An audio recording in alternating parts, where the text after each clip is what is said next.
அதுக்கப்புறம் அர்ஜுன் தாஸ் வந்து this is my fucking game அந்த ஒரு டைலாக் சொல்கிறாங்க மங்காத்த படத்தில் வந்தது. இதில் இந்த டைலாக் வந்து பார்த்தீங்கன்னா ஆக்சுவலாக மாஸ்டர் படத்தில் வந்து வில்லன் வந்து விஜய்க்கு டைலாக் சொல்லுவார் ஐ எம் வெயிட்டிங் அப்படின்னு, அதாவது சிக்னேச்சர் டைலாக் வந்து சொல்கிறது.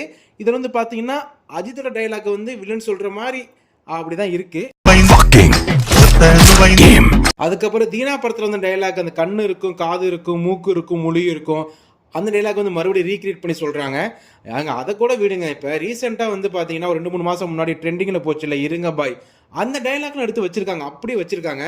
இதெல்லாம் பார்க்கும்போது அதாவது படத்தில் கதைக்கு என்ன தேவைப்படுதோ அதை எடுத்து வச்சுருக்காங்களா, இல்லை அன்னெசரியாக வாண்டடாக வந்து தேவையில்லாமல் ட்ரெண்டிங்கில் இருக்கிறத அப்படியே அலசி ஆராய்ஞ்சு பொறுக்கி அப்படியே பொட்டலம் போட்டு நமக்கு கொடுக்குறாங்களா அப்படின்னு தெரிலங்க. ஏன்னா இதெல்லாம் பார்க்கும்போது ஃபேன்ஸு தேட்டரில் படம் பார்க்கும்போது என்ஜாய் பண்ணணும். இந்த டைலாக்லாம் சொன்னால் சின்ன பசங்களாம் அழகாக கைத்தட்டி விசில் அடித்து என்ஜாய் பண்ணுவாங்க. அந்த மாதிரி